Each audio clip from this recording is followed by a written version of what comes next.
Okay, so what's the situation going on here? Well, if you look, we have two lines that are intersecting with one another, and the result of that is four angles. So we have an angle here, an angle here, an angle here, and an angle here.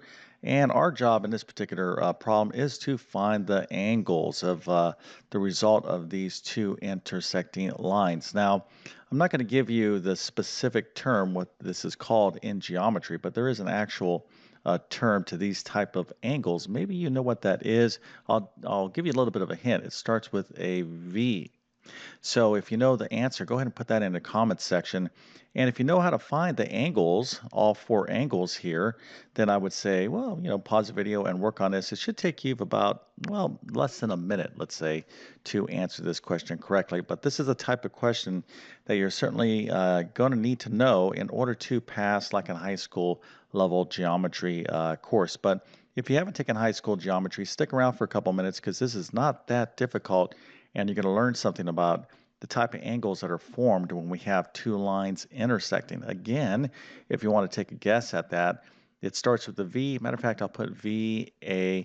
That's the abbreviation. So if you know what that is, put that into the comment section. Again, if you want to work on this and put your answers into the comment section, that would be awesome as well.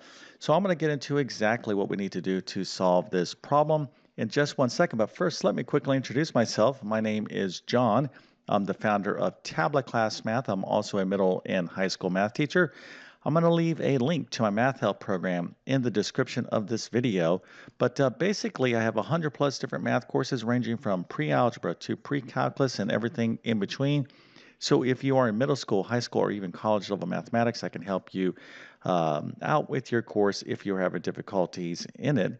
Now, if you're taking an exam and it has math on it, so for example, the GED, SAT, ACT, GRE, GMAT, ASVAB, Accuplacer, CLEP exam, a teacher certification exam, a nursing school entrance exam. You get the idea. I can help you prepare and pass those exams. If you homeschool, have a very comprehensive homeschool math curriculum you might be interested in.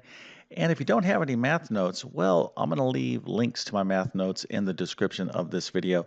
Hopefully you don't need my math notes because note taking is absolutely critical to your success in mathematics. So go ahead and take better notes and you'll thank me later. Okay. After decades of teaching math, I've kind of come up with my little golden rule of math, and that is those students who take great math notes almost always end up doing very well, and the opposite is true as well. If you don't take notes, there's no way you can do well in mathematics, and I mean great notes.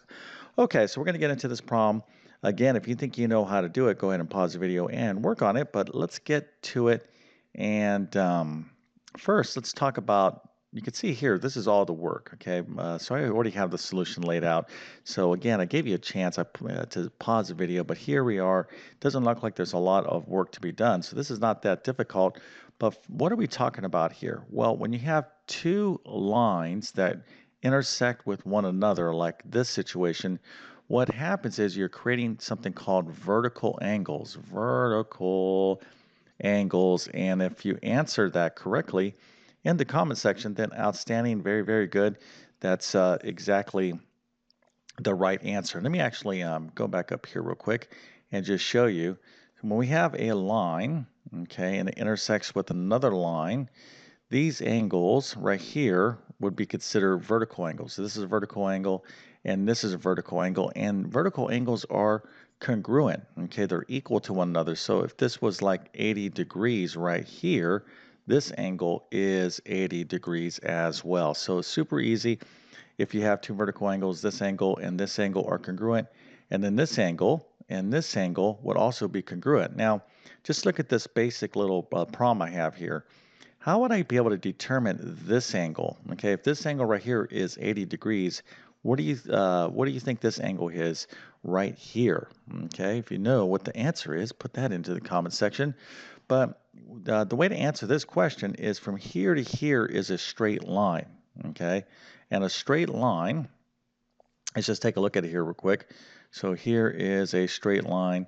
So this right here is 90 degrees. If I keep going, this is another 90 degrees. So the angle And people don't think of a straight line actually having an angle measure, but it does. It's 180 degrees.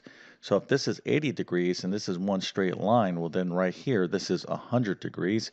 So if this is 100 degrees, this also has to be 100 degrees right there. So this is going to be the approach that we're going to take to solve this particular problem. Now, a lot of students, they'll get a little bit intimidated because we're using variables here. We have m, z, x, and then right here we need some piece of information. So this is 65 degrees. So this 65 degree angle and this angle right here, they're vertical angles. So 2x plus 5, this angle, whatever it represents, is in fact 65 degrees itself. So this is 65, this is 65. So if we wanted to solve for x, okay, you certainly could. We could just write a nice little equation here. 2x plus 5 is equal to 65 degrees.